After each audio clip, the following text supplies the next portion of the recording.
So a couple of facts that we need to make clear for everyone is that, number one, Director Christopher Wray, when he was appointed to be the head of the FBI, was appointed by Donald Trump. Now, I will agree that I definitely take issue with a number of decisions that Donald Trump makes, especially when it comes to the people that he decides to appoint to very important positions, including this one, because I did have to make sure that I wasn't going crazy. But when I say that you are the least qualified FBI director in the history of the FBI, that is real, because you are the only one that never even served with the FBI prior to joining, yet we are supposed to believe that you are the greatest thing since sliced bread. I didn't ask you a question.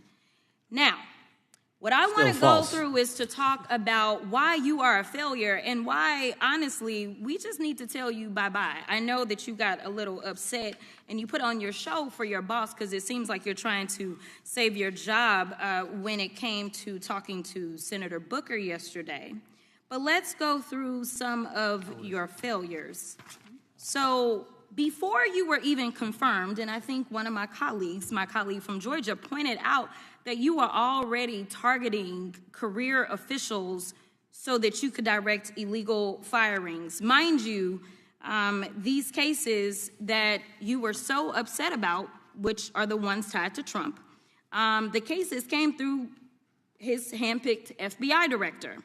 And frankly, when people sit around and say things like, oh, you know, we're happy because now we feel safe. I don't know who feels safe in this country except for the white supremacists, because I specifically as a black woman definitely don't feel safe.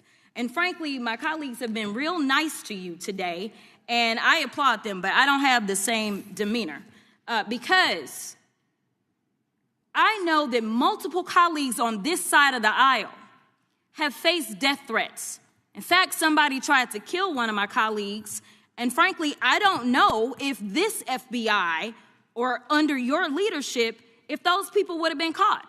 I don't have any confidence in you. And if we start talking about the reasons that I lack confidence, we could start with you not just wanting to acknowledge some simple facts. Simple facts like the vast majority of the threats are coming from right-wing extremism. And I know my colleagues have tried to stress this, but I decided that I would maybe do it in a different way. Number one, I have a couple of UCs. Kim Buck, one of multiple Republicans receiving death threats for voting against Jim Jordan as House Speaker. Without objection. Another one, Republican lawmaker says she received death threats after voting against Jim Jordan in Speaker's race. Without objection. In addition, there was another one from another colleague who now is leaving Congress because they said that they were calling his wife anonymously and threatening her life to the extent that she ended up sleeping with a firearm. Without objection. Okay, so here's the deal. How are we supposed to have confidence when you're sitting up here telling the Senate yesterday that it will take you 14 years before you can get the FBI fully staffed to do their jobs? You're also now redirecting resources so that they can go and play ICE agents on the streets. You're getting rid of your most qualified people. And even when it came down to somebody that you consider to be a friend, you were posted up having some fancy dinner to the extent that you posted not only once erroneously, you posted twice erroneously as it relates to catching somebody. And then you want to go and say, let me take a victory lap.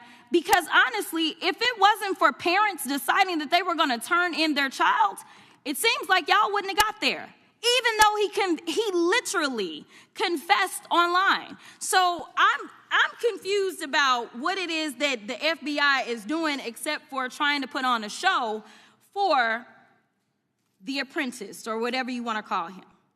The day after all of this took place, there was domestic terrorism that was taking place at HBCUs. They were targeted. Yet I didn't hear anything from the FBI about what was going on. And again, black people kept saying, how did we end up in this?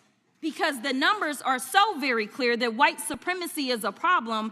And honestly, I've not heard anything out of you today that makes me believe that you're going to do anything about the white supremacy problem. The one that is leading to children being killed, children being shot, as well as members of their community as they're worshiping in their churches. The time of the gentlelady has expired. If the gentleman would like to respond to any of that.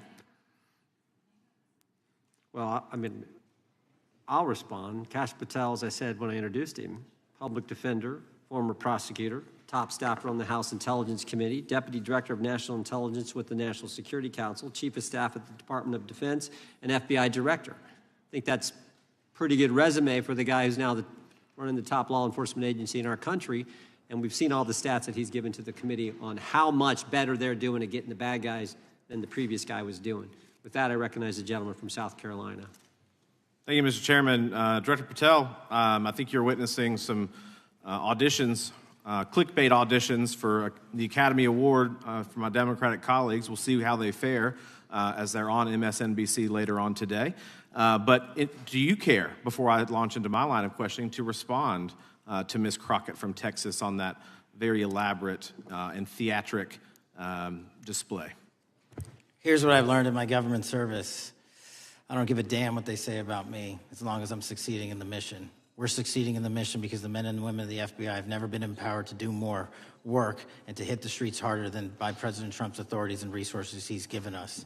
And so all I care about is that we are capturing more child predators than ever before, taking more drugs off the streets than ever before, that we are capturing murderers at a significantly historic rate, and we're delivering this country the lowest murder rate in recorded history.